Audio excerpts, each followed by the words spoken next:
또 6.25 한국 전쟁 때 피치 못할 환경에서 예배를 중단한 교회들이 있지만 이렇게 온 나라가 전염병 예방을 위해서 스스로 예배를 축소하거나 드리지 않게 된 일은 처음입니다.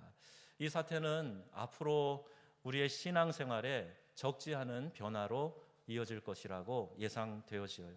자, 이러한 어려운 문제 가운데서 우리는 무엇을 생각하고 또 어떻게 행동을 해야 하는 것인가?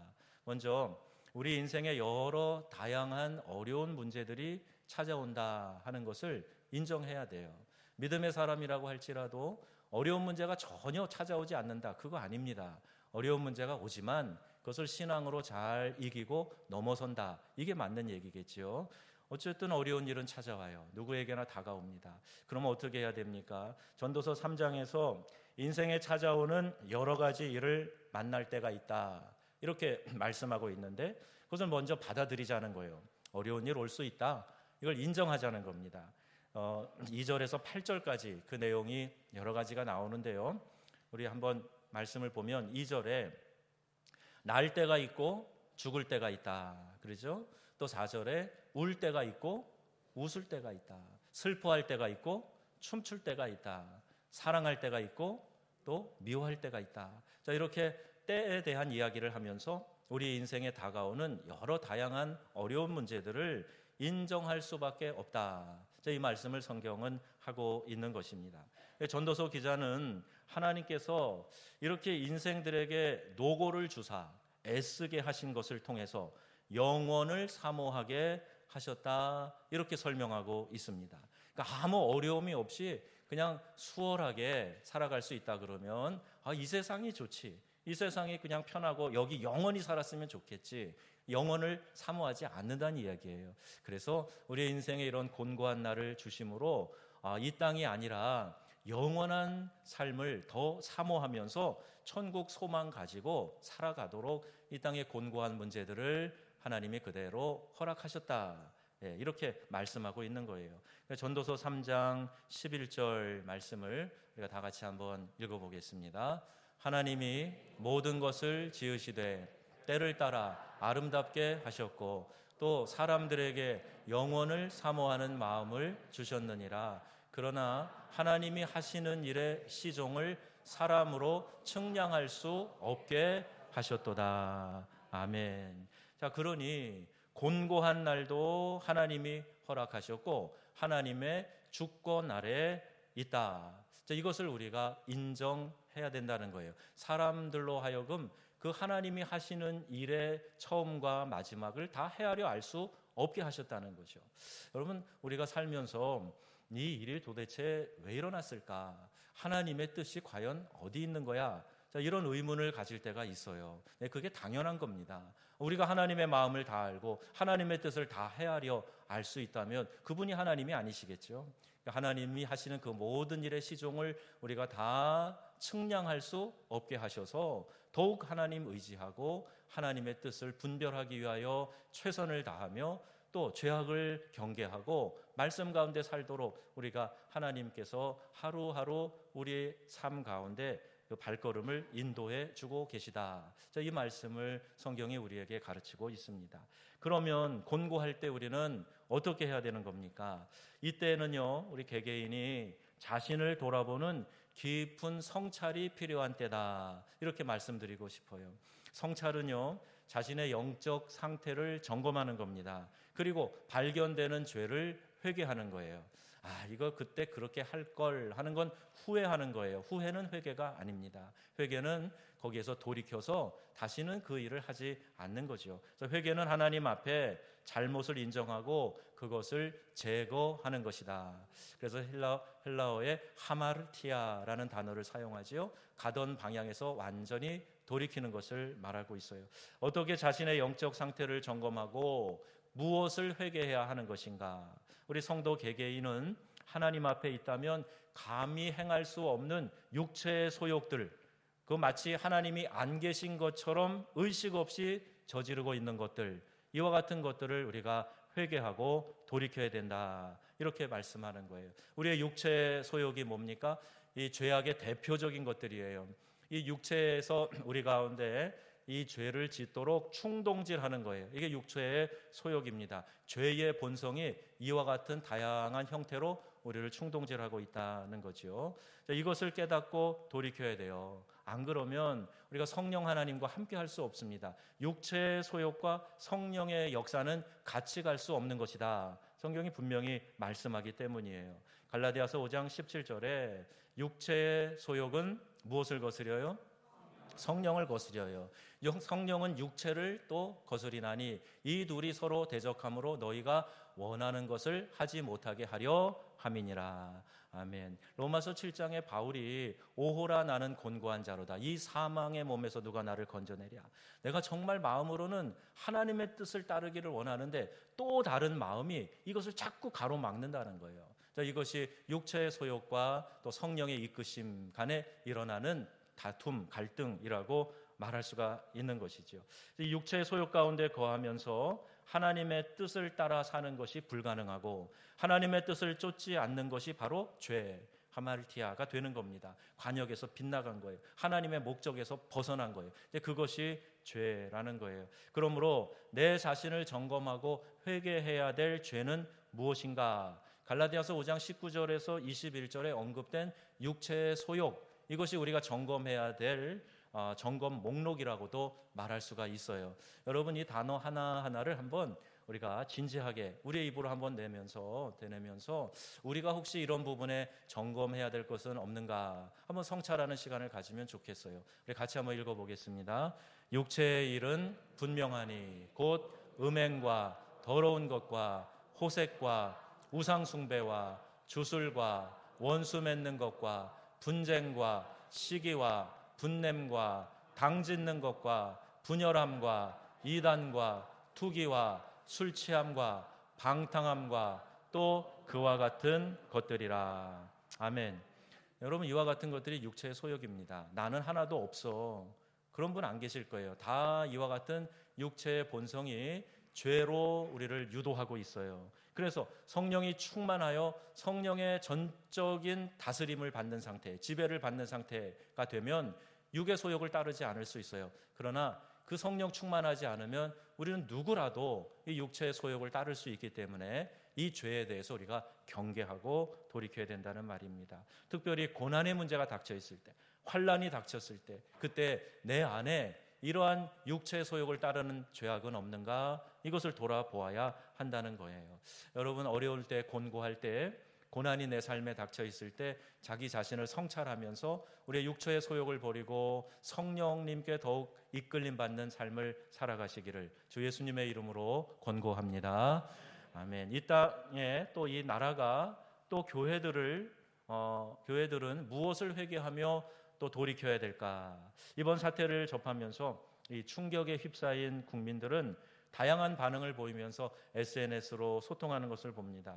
나름대로 이 나라와 또 자기 자신을 돌아보면서 성찰과 회개의 기도를 드리는 분들이 많이 있는 것 같습니다. 그 가운데 높은 뜻 정의교회 오대식 목사님의 참회 기도문이 SNS에서 많이 이렇게 퍼지고 있는데요. 저희 교회 페북에도 포스팅을 했고 그 내용을 함께 몇 가지 나눠보려고 합니다. 그 기도문의 내용은 이렇습니다. 주님, 코로나19로 인해 불과 한 달 새 우리의 생활 모든 것이 너무나 많이 바뀌었습니다. 요즘 상황을 보면서 우리가 얻을 수 있는 교훈이 분명 있음을 보게 하시고, 같이 한번 읽어볼까요? 우리가 잘못 가고 있었던 길을 반성하며 다시금 주 앞에 바르게 서는 기간이 되게 하여 주십시오. 그리고 몇 가지를 열거합니다. 주님, 우리는 지금 평범한 일상이 다시 오기를 간구합니다. 매일매일의 일상이 가장 큰 축복임을 이제라도 알게 하시니 감사드리며 그동안 주님이 주신 행복을 곁에 놔두고 행운을 찾아 헤맸던 죄를 용서하시며 무엇이 가장 소중한 축복인지 깨닫게 하여 주십시오. 자, 이런 내용이에요. 또 하나는요, 이제 우리 한국 사람들이 외국에 갈 때 입국을 막는 나라가 100나라도 넘게 되었죠.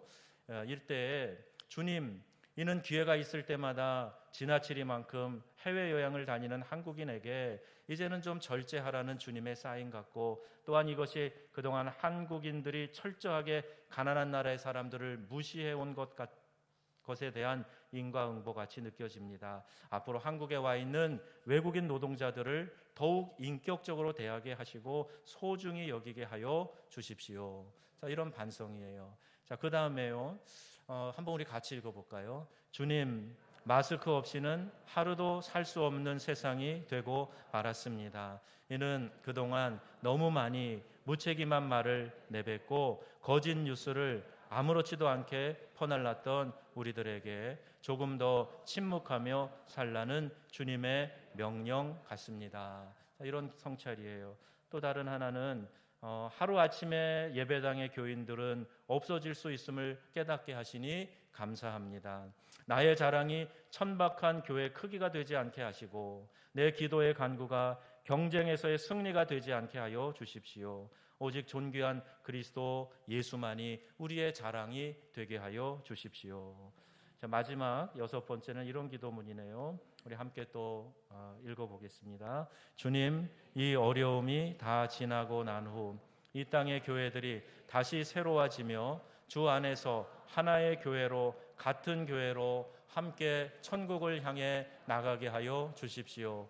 이렇게 텅 빈 예배당에서 하나님께 예배하며 그동안의 나의 잘못을 참회합니다. 주님, 교인들과 함께 마주하며 예배할 수 있는 날이 속히 오도록 주님, 우리에게 긍휼을 베풀어 주십시오. 언제나 우리를 위로해 주시며 새롭게 하시는 예수님의 이름으로 기도드립니다. 아멘. 이런 자기 성찰과 또 공동체에 대한 성찰의 기도문입니다.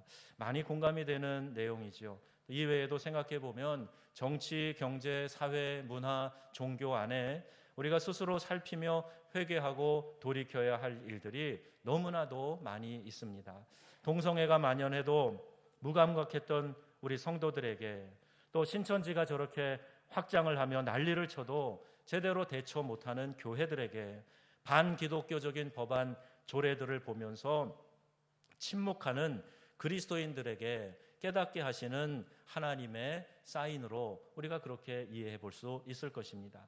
하나님은 오늘 우리에게 이 회개의 기회를 주시는 거예요. 그리고 이 고난은 다시 우리를 살리시고 새롭게 하시려고 하는 하나님의 사랑이 담겨 있는 거룩한 뜻이다. 자, 이렇게 우리가 해석해 볼 수 있습니다. 히브리서 12장 5절에 말씀하시죠. 그러니까 징계를 받을 때 하나님이 우리가 미워서 멸망하라고 그 자녀를 징계하시는 게 아니라는 이야기예요. 오늘 이 말씀 같이 한번 읽어보겠습니다. 내 아들아,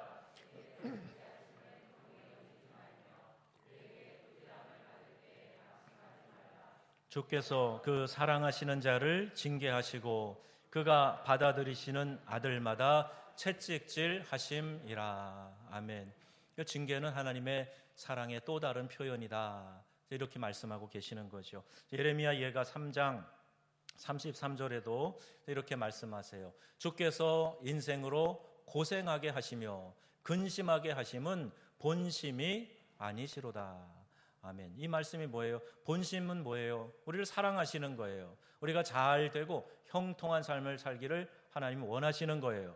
그런데 죄악 가운데 뒹굴고 회개하지 않고 계속해서 자고하고 완고하고 고집 피우고 돌이키지 않으니까 하나님이 고난과 재난을 통해서 우리에게 깨닫게 하시고 충격요법으로 돌아오게 하시는, 이게 하나님의 뜻이라 하는 거죠. 곤고한 날에는 그래서 우리가 생각해야 됩니다. 그리고 내 자신의 영적인 상태를 점검하며 돌이켜 회개해야 됩니다. 즉 하나님 앞에서 잘못된 것을 제거해야 되고 새로운 삶을 살아가기를 결단하고 그 길로 나아가야 된다는 거예요. 호세아 5장 15절 말씀이에요. 우리 다 같이 한번 읽어보겠습니다. 그들이 그 죄를 뉘우치고 내 얼굴을 구하기까지 내가 내 곳으로 돌아가리라. 그들이 고난받을 때 나를 간절히 구하리라. 아멘. 하나님이 얼굴을 가리우신다, 얼굴을 피하신다, 우리를 보시지 않는다, 이 이야기는요 하나님이 그냥 내버려 두신다는 거예요. 그래, 너네들 그렇게 정욕대로 살아봐라. 너네들 욕심대로 살아봐라. 너네들 혈기와 주장대로 살아봐라. 그리고 그냥 내버려 두신다는 거예요. 그런데 하나님의 얼굴을 찾고 돌이켜 회개할 때, 즉 고난을 받게 될 때 너희들이 회개하고 나를 간절히 구하게 될 것이다. 이 말씀을 하나님이 하고 계시는 거예요. 호세아 선지자를 통해서 하나님께서는 이 모든 고난을 통해서 우리가 하나님께 더욱 가까이 가고 더 절실히 간절히 하나님을 찾도록 원하고 계시는 겁니다. 하나님 우리를 더욱 귀히 여겨주시기 위해서 오늘 이와 같은 어려운 고난의 터널을 통과하게 하신다 하는 것을 기억하시고, 이 어려울 때 더욱 주님께 나아가고 더 주님을 간절히 찾는 그런 기회가 되시기를 바랍니다. 잠언 8장 17절에 이렇게 말씀하시죠. 다 같이 한번 또박또박 읽어보겠습니다. 나를 사랑하는 자들이 나의 사랑을 입으며 나를 간절히 찾는 자가 나를 만날 것이니라. 아멘. 고난이 하나의 이유가 되어서 하나님을 간절히 찾을 수 있게 된다면 그 고난 또한 우리에게 축복이 되고 유익이 된다 하는 말씀이지요. 고난이 없어서, 하나님의 징계가 없어서 그냥 브레이크 없는 자동차처럼 내리막길을 내리달리다가 완전히 멸망하는 것, 이게 더 큰 하나님의 재앙, 형벌이 되지 않겠습니까? 그래서 고난이 있을 때 우리를 성찰하고 돌아보는 것은 하나님의 또 다른 사랑의 표현의 방법이라 하는 것을 우리가 기억해야 할 겁니다. 자, 그러면 우리는 이때 어떻게 해야 되는가? 오늘 말씀에, 성경 말씀에 보니까요, 하나님께서 그 사랑하는 백성들에게 두려워하지 말라 하는 말씀을 계속해서 수없이 말씀하고 계세요. 모세가 나이 120이 되었을 때에 마지막으로 이스라엘 백성을 인도하면서 이렇게 말합니다. 신명기 31장 6절이에요. 이제 광야 생활을 다 하고 이렇게 지금 고백하는 거예요. 다 같이 고백합시다.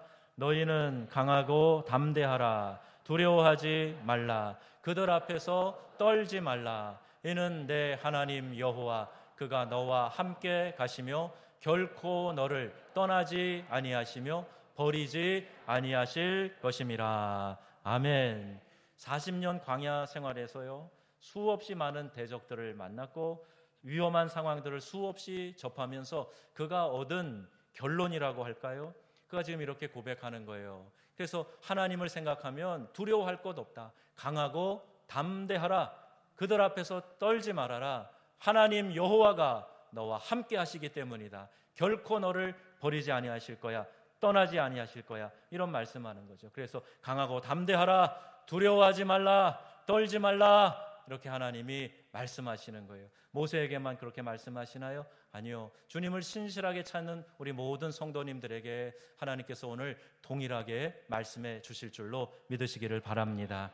그 용기의 근거가 자기 자신이에요? 아닙니다. 하나님이 바로 그 용기의 근거예요. 40년 하나님과 동행해 봤더니, 아니 그보다 앞서서 40년 미디안 광야에서 내가 또 양을 치는 목동으로 있어 봤더니, 아니 그보다 앞서서 40년 애국 궁전 생활할 때에도 하나님이 얼마나 신실하게 물에서 나를 건져내서 내 삶을 인도해 오셨는가. 그 자기의 120년 생애를 다 돌아보면서 하나님 앞에서 지금 고백하는 거예요. 그 하나님은 나에게 용기를 주신 하나님, 너와 함께 하시는 하나님, 결코 나를 떠나지 아니하시는 하나님, 버리지 아니하시는 하나님이라고 고백하고 있는 겁니다.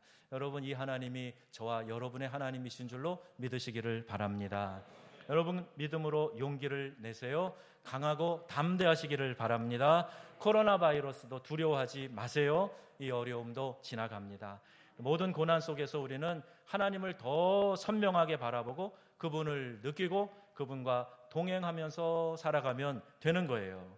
코로나 바이러스가 사람 간 접촉을 통해서 전염된다고 하니까 잘 예방해야 되겠죠. 우리 사회적 거리도 두면서 예방 수칙도 잘 지켜야 되겠죠. 여러분, 가정 예배 안내서와 함께 또 예방 수칙도 또 여러분에게 SNS로 보내드렸어요. 그런데 참 이해하기 어려운 것은요, 사람들이 더 밀착하고 붐비는 클럽이나 영화관 같은 곳은 폐쇄한다든지 영업 자제하라 하는 공문 보내지 않는데 종교 모임에 대해서는 민감하게 반응하는 거예요. 미국에 독감으로 죽어가는 사람이 한 해에 5만 명이 넘는다 그럽니다. 올해는 특별히 겨울에 미국 독감으로 15,000명 이상이 사망을 했어요. 또 심혈관계통 질환으로 3억 3천 인구 가운데 85만 명이 매년 사망을 한다는 거예요. 그러면 어떤 질병에 대해서 사망하는 숫자만 보더라도 더 큰 질병들도 많이 있는데 무엇이 하나가 화제가 되고 이슈가 되면은 사람들이 그것에 자꾸 주목해서 더 두렵게 만드는 것, 이런 강박관념에서 우리가 벗어나야 됩니다. 물론 대구 신천지 종교 집단의 모임으로 야기된 수천 명의 확진자로 인해서 그럴 수 있어요. 그러나 여러분, 목욕물 버리면서 아이를 함께 버리지 말라 하는 이 서양 속담처럼 두려워하며 지나칠 정도로 민감하게 반응하다가 우리가 주님을 예배하는 일 자체도 하나의 종교 행사처럼 전락될 수 있다 하는 사실을 우리가 기억해야만 합니다. 그래서 무조건 괜찮다, 하나님이 보호하신다, 이런 맹신이 아니에요. 스스로 조심하고 경계해야 하지만 가능한 모든 방법으로 함께 예배하는 기쁨과 예배의 능력을 놓쳐서는 안 된다는 말입니다. 그걸 꼭 기억하셔야 돼요. 그 어떤 정당한 이유라도 예배의 다이나믹, 예배의 능력, 예배의 소중함, 이것이 약화돼서는 안 되는 겁니다. 지난 수요일 자유롭게 나와서 기도했던 분들과 기도 시간 이후에 이야기를 좀 나눴어요. 예배를 드리고 기도하는 것과 새벽에도 마찬가지입니다만 그냥 자율적으로 기도하는 것과 많이 다르다는 거예요. 저도 시간이 지날수록 더욱 간절하게 느껴집니다. 건물도 방역하고 살균 소독하고 준비합니다. 마스크 착용하고 손 세정제로 자주 씻으면서 주의를 기울여야 되겠지요. 다행히 아직 확진자가 한 명도 나오지 않은 이 정읍에서는 여기에 걸맞는 대응 방식이 있어야 할 겁니다.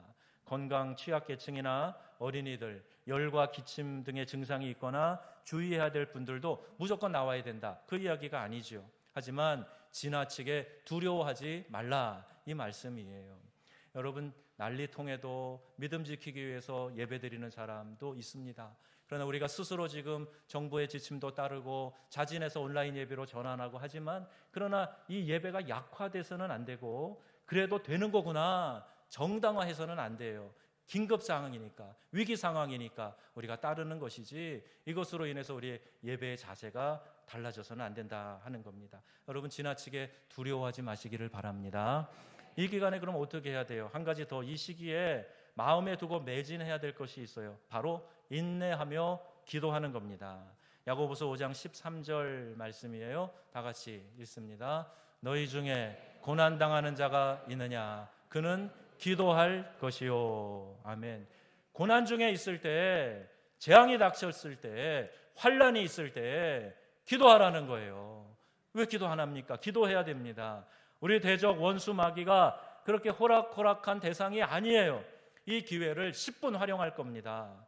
좀 쉬는 시간으로 삼아야지. 그러다가 아주 쉬게 될 수 있어요, 여러분.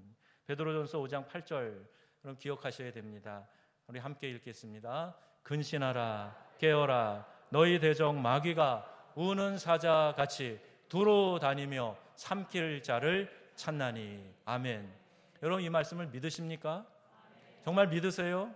아이들에게 들려주는 동화 설교가 아니고 진짜 살아서 역사하는 하나님의 말씀으로 믿으십니까? 그러면 지금도 이 순간에도 이단을 통해서 혹은 어떤 방침을 통해, 지침을 통해서 우리를 미혹하고 우리가 하나님께 나아가는 일을 소홀하게 만들 수 있고, 그 어떤 방법으로도 우는 사자처럼 두루 다니며 누가 내 먹이가 될 것인가 삼킬 자를 찾고 있는 것, 이게 원수 마귀의 계략이라는 거예요. 깨어 기도하시기를 바랍니다. 무방비 상태로 있어서는 안 되는 거예요. 어느 누구도 희생제물이 되지 않아야 됩니다. 내가 희생제물이 되어서 내 삶이 처참하게 무너지고 그리고 내 삶의 상처와 고통 가운데 있어서는 안 되기 때문이에요. 여러분, 고난의 때에 우리가 더욱 경성하고 깨어 기도하는 성도들이 다 되길 바랍니다. 새벽 예배, 수요 예배 모두 교회에 열려 있고 또 늘 와서 기도하시는 분들도 계세요. 이때 함께 기도의 불을 모아야 됩니다. 뚝뚝 떨어져 앉아서 함께 기도하시면 돼요. 사실 저희 예배실 공간과 모이는 인원이면 얼마든지 함께 예배 드릴 수 있습니다. 또 좀 불안하면 일부 예배, 더 교인들이 적은 예배도 오셔도 되고, 또 그렇지 않더라도 우리가 온라인 예배로 하더라도 우리의 마음은 뜨거운 열정으로 예배 사모하는 마음으로 우리의 몸 자세, 마음 자세를 가다듬고 동일한 마음으로 그 장소에서 예배할 수 있어야 돼요. 여러분, 기도의 불씨가 꺼지게 해서는 안 됩니다. 마스크 쓰고 철저히 예방해야 되겠지요. 열이 있고 혹은 기침하는 분 있으면 그냥 자제하시면 돼요. 그런데 내가 갈 수 있는 여건이 된다. 그러면 함께 나와서 기도의 불씨를 모아야 되겠다. 이런 마음을 가지고 여러분 예배에 대한 의식이 조금이라도 약화되지 않기를 주의 이름으로 권고합니다. 그럼 고난이 오면 잠잠히 하나님의 섭리를 기다려야 돼요. 하나님이 무엇을 말씀하시는가? 내게 무엇을 원하시는가? 하나님은 우리의 고난을 통해 일하시는데 기도할 때 하나님이 일하신다는 것을 우리가 알아야 됩니다. 고난의 때 하나님 우리의 기도를 사용하시기를 원하시고 우리의 기도를 기다리고 계시는 거예요. 그러므로 고난 가운데 하나님의 섭리가 어떻게 나타날까 기도하며 기다리는 저와 여러분들이 다 되시기를 주의 이름으로 축원합니다. 여러분이 곤고한 날에 함께 생각합시다. 내 자신의 영적인 상태를 한번 점검해 보는 거예요. 그리고 이 민족이 교회가 함께 하나님 앞에서 회개하며 돌이키는 기회로 삼아야 할 것입니다. 두려워하지 마시길 바랍니다. 하나님을 믿는 믿음 안에서 인내하며 기도하는 우리의 명성의 귀한 가족들이 다 되시기를 우리 주 예수님의 이름으로 축원합니다. 아멘. 기도하겠습니다. 우리 말씀 생각하시면